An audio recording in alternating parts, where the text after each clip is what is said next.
बहुत लोग जब अपनी फर्स्ट थाईलैंड की ट्रिप प्लान करते हैं ना वो सीधा बैंकॉक की फ्लाइट बुक कर लेते हैं and honestly this is one of the biggest mistakes especially if you have only 1 week and you want to explore or you actually want to do beaches and island trip. Hi, I am Pragya. Welcome to my channel Khao Local Ghumo Global, where we explore new ways of living through travel, food and local stories. And in this video, we will talk about south of Thailand.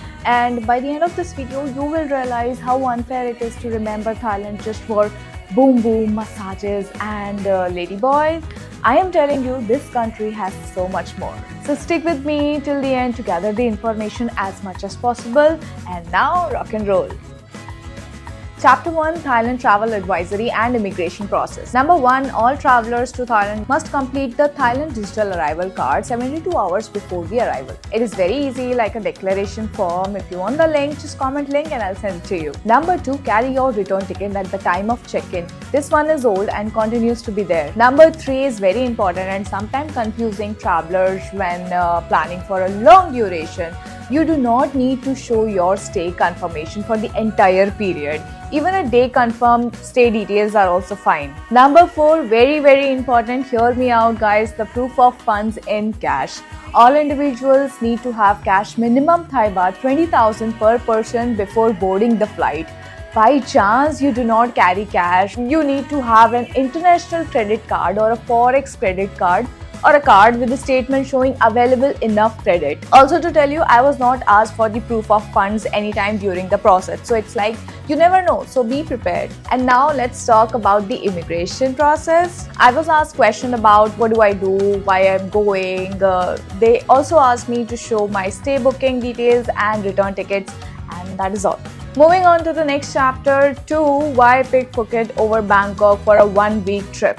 Phuket is located in the southern island. If you look at the map, it is literally sitting next to some of the beautiful islands in the country like Phi Phi, James and many more. And that is the biggest hack. The moment you land in Phuket, you are already in the middle of the island territory. Bangkok, on the other hand, is an inland, an amazing city, but it is big, busy, massive metro city. And if your main plan is beaches, snorkeling, blue water, island hopping, you will still need another flight or a 10 to 12 hour of bus or train journey to reach the coast from the Bangkok. So for a 1-week Thailand itinerary focused on sun, sands and the sea, I would suggest Phuket should be your landing city over Bangkok. Chapter 3, 1-week itinerary plus things to do. Day 1, arrival day. We landed in Phuket late evening, zero energy, zero intention to explore out. So we just ate at the hotel and crashed. Trust me, this is a very normal day 1 for Thailand. Flights, humidity, travel fatigue hit hard. Day 2, chill and party. The next morning, we shifted to our fancy resort and decided the whole day will be about pure chill, pool, sunset, private beach, that's it. At night, we headed to Bangla Road and Patong Beach area for the classic Phuket nightlife experience. We also visited Illusion, one of the Phuket's most popular clubs. Entry is free, but tables have minimum spends, which were out of our budget. So we happily danced on the floor. Prices were actually decent considering the hype. We expected it to be more. We wanted to stay longer, but honestly, some of the Indian crowd started doing embarrassing things. And sadly, not everyone, but the few who misbehaved ended up setting the tone. Anyway, overall Phuket plan went exactly as imagined.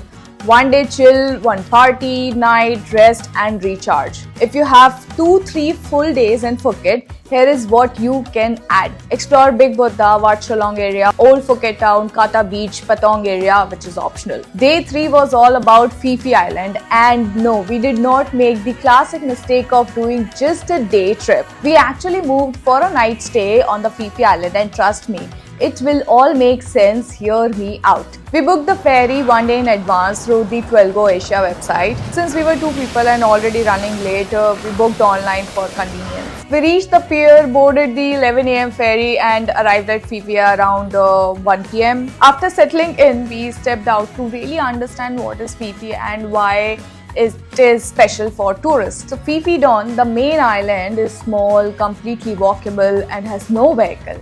It has this backpacker vibe plus beach party plus tropical chill vibe that doesn't hit you on a rush day trip. So most tourists come here only for a 5 to 6 hour tour from Phuket or Krabi, but the real magic of Phi Phi is in exploring lanes at your own pace, catching beach parties, enjoying the sunset spots, and planning island hopping directly from here, which is cheaper, closer, and less tiring. We headed straight for lunch, walked around the town, and wanted to explore more, but it started raining, so we kept it chill and finalized our island tour for next morning. By evening, we randomly landed at beach party spots like Slinky and Carlitos Bar. Very happening, very lively. So yes, staying one night on Phi Phi makes totally sense. Day 4 Phi Phi Island tour, my favorite day, the one I was most excited for, and I will also cover the very viral Maya Bay and whether it is actually worth going or not. We booked our tour and from Love Phi Phi Tour. Almost every shop on Phi Phi Don offers similar options: half day, full day, different island combinations. We chose this shop because they gave us good price, understood what we actually wanted, and the lady was sweet. We paid 450 Thai baht per person in cash for the morning half day long tail tour, which includes fruits, water bottle, life jacket, and all 4 island spots. The tour began at 9 a.m. on a long tail boat, which was very pretty, very island aesthetic. We shared the boat with around 8 to 10 people. Stopped one Viking cave. We snorkeled for 20 minutes. The water and some floating leaves and sticks near the stones, but underwater it was beautiful. Lots of fishes, clear visibility, very fun. Stop 2 Pile Lagoon. Oh my god, the water color looked unreal, but it was actually real. They stopped the boat for 20 minutes so we could jump in, swim, float, and just feel the magic. Stop 3 Maya Bay, which is optional and comes with extra cost. To enter Maya Bay, you need to pay 400 Thai baht as a national park fee. You give the amount to the boat guy, they drop you at the landing point, and from there, it's a walk of 10 to 15 minutes to the beach. We decided not to go. The crowd was massive. We waited on the boat for an hour, enjoyed the water, and honestly felt happier staying back. People who returned from the beach told us that it was very crowded, overhyped, and not worth the extra money. So now you can decide based on this if you want to visit or skip Maya Bay like we did. Stop 4 Monkey Beach. Cute spot, few monkeys, very naughty. Foreigners were thrilled. For us, it was okay, but fun to watch others enjoy. We returned to Phi Phi around 1 p.m., had our lunch, and then boarded our 3:30 p.m. ferry to Krabi, booked from the same shop. And that is the only itinerary I will suggest for one day in Phi Phi. Our Krabi ferry arrived at around 6 p.m. and our ticket included a hotel drop-off in Ao Nang. A van was already waiting. They grouped us with the other travelers, dropped everyone smoothly, and that is how we ended our long day, amazing day. Quick dinner and straight to sleep. Day 5, our proper day in Krabi, especially the Ao Nang area. We used the hotel free drop service to Ao Nang beach, found a nice cafe for lunch, and slowly explored the whole stretch to understand what we could actually or realistically do in the next 2 days. In the evening, we went to a cafe known for its sunset views, and no, this was not my choice. This was my friend's plan. Sunset was beautiful, yes, but the outing was definitely on the pricier side. With that, we wrapped up our day early. Day 6, my kinda day. Next morning at 8 a.m., we headed to Relay Long Tail Boat Pier and bought our ticket to Relay Beach. 100 baht one way per person. Our boat left at 9 a.m. and within 20 minutes we arrived at Relay.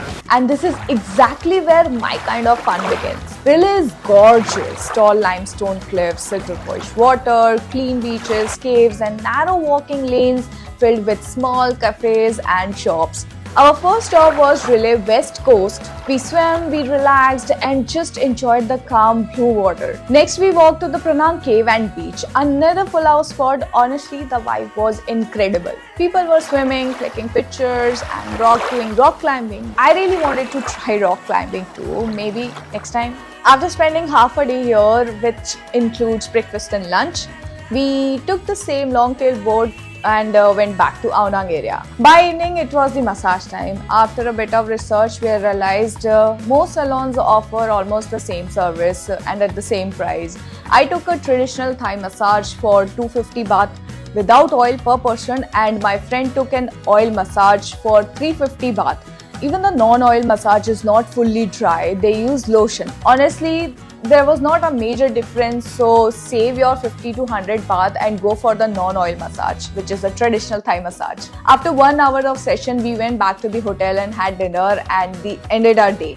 If I had to redesign my plan for Krabi, here is what I wish I would do in the 3 days. Day 1, explore Ao Nang area, beaches, markets, store booking, foods and bar. Day 2, full day Hong Island tour. Day 3, another short island tour, maybe Koh Hong or Relay Beach. Day 4, which is optional, if I have an extra day, I would definitely visit Khao Sok National Park. I have heard amazing things. Day 7 was our travel day from Krabi to Phuket. We booked our tickets through Twelgo Asia, but after reaching Krabi bus terminal, out of curiosity, I asked one of the counters what is the actual offline price, and I got to know that it is almost 30 to 40% cheaper than online price. So yeah, advance booking was not the smartest move for me this time. We reached Phuket around noon, settled in, and later went out for a nice lunch in the Kata beach area. Very fancy, very vibey. In the evening, we headed straight to the famous Sunday night market in Old Phuket town. It runs from 4 p.m. to 10 p.m. Super lively, super classic. And that wrapped up our 7-day Thailand itinerary. I have already shared the full Phuket breakdown earlier in this video. You can always scroll back and watch it again. Chapter 4, where to stay. I was sharing room with a friend, so room ka cost split ho gaya tha, and we kept our stay budget equivalent to what we would normally pay for one hostel bed. Starting with Phuket, number 1, Pure Phuket Residency for the price under 1,500 rupees. This place surprised us in a good way. Food shops, the market, the city center, sab kuch walking distance par tha. And let me tell you, Phuket is big. It has multiple pockets that act like mini city centers, so staying somewhere practically really matters. Coming back to hotel, I generally like the experience for the price we paid. Location great, facilities solid, cleanliness on point, staff very friendly. If you are on a budget and want something clean and convenient, Pure Phuket Residency is definitely worth checking out. Number 2, the Mangrove by Blue Monkey. This one is luxury resort, so yes, the pricing is on the fancy side. We booked the studio room with a garden view, but they upgraded our room for free to a deluxe ocean view suite. And trust me, everything was huge. Room, the bathroom, the balcony, and even our outdoor bathtub that opened both from the balcony and the bathroom. The resort itself has a private beach, free kayaking, a massive lawn surrounded by greenery, and the favorite, the swimming pool. The price we paid rupees 6,000. The same room usually goes up to rupees 40,000. So the upgrade was pure luck. It is far from the city center, hardly any cafes or supermarket nearby. If this fits your vibe and budget, definitely check it out. Number 3, Crystal Inn, Old Town Phuket. A lot of people told me to stay in Old Town, and honestly, they were right. We paid under rupees 2,000 for the room. It was simple, had all the essentials, and the best part, Old Town was just 10 minutes of walk, which is exactly what we wanted. If this fits your vibe and budget, definitely check it out. Now, before we move to Phi Phi, when you are picking a stay in Koh Phi Phi, please book something close to the pier. No vehicle exists on the island, only hand carts, which is paid. So if you want to save money and avoid dragging your luggage, stay near the pier. And this is my recommendation. It's called White House Hotel in Phi Phi. We kept our price filter under rupees 2,000, and this hotel fit perfectly. Our plan was to be outdoors, so we did not need anything fancy, just basic. Room was clean, the staff was good, and it was 10 minutes by walk from the pier, which helped us a lot for a perfect one-night stay. Moving on to the stays in Krabi. Stay in or near the Ao Nang area. It is lively, convenient, and everything happens around this side. Number 1, Green View Village Resort. We paid under rupees 2,500 for a double fan room. Every room category had fan in the name, but on the booking platform, AC was also listed under room facilities. When we checked in, Surprise! No AC. We explained it and the hotel confirmed it was a platform mistake. So, except for the basic double fan room, all the other categories have AC. Please double check while booking this. Property itself is huge and beautiful.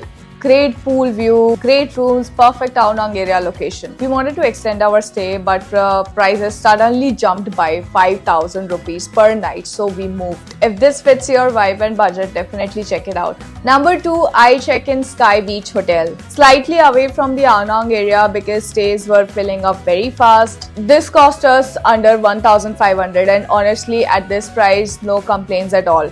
Good and simple experience. Number 3, Tetris Hotel. Again, far from the Aonang area, not by choice. Prices were shooting up everywhere. And this one came to our rescue under rupees 3,000. Decent stay, but the Wi-Fi was weak and AC had issue. However, given the price surge at that point, this was the best option. My final thoughts on Krabi stay. If you are giving 3 days to Krabi, book one hotel near Aonang area in advance. That's all about my stay experience. If you have any questions about accommodation or prices, write them down in the comments and I will reply you. Also, sorry I couldn't capture too many visuals. I was not in a vlogging mindset this time, but information mein koi kami nahi hogi. Chapter 5, where to eat or what to eat. If I were traveling solo, I would have happily tried all the local street food and also experienced the local bars with those fun happening vibe. But partially, unfortunately, this trip turned into eating at Indian restaurants and fancy Instagrammable cafes. Paid big money, stomach was still unfilled or satisfied. Still, there are a few cafes or restaurants I want to mention. Number 1, October restaurant Fifi Dawn. Tried their local vegetable noodle soup. The noodles texture was totally different from regular noodles and the soup was yum. Number 2, As Good restaurant. Again, Fifi Dawn. We had spring rolls and Nutella pancakes with ice cream. Rolls were too oily for me, but the pancakes was delicious. Number 3, Pirate House restaurant, again in Fifi Dawn. We tried veg biryani and juice, simple and good food. Number 4, Slinky Bar, another one in Fifi. We went for the fire show and dance party. Super happening, great energy, only drinks here, no food. Number 5, Reef Beach Club in Aonang area, Krabi. A fancy beachside restaurant. We visited twice and tried pizza, pasta, drinks and Thai tea. Food was genuinely good. Number 6, Khao Thong Hill Cafe, Krabi. Quite far from the main town and known for its Instagrammable famous sunset view.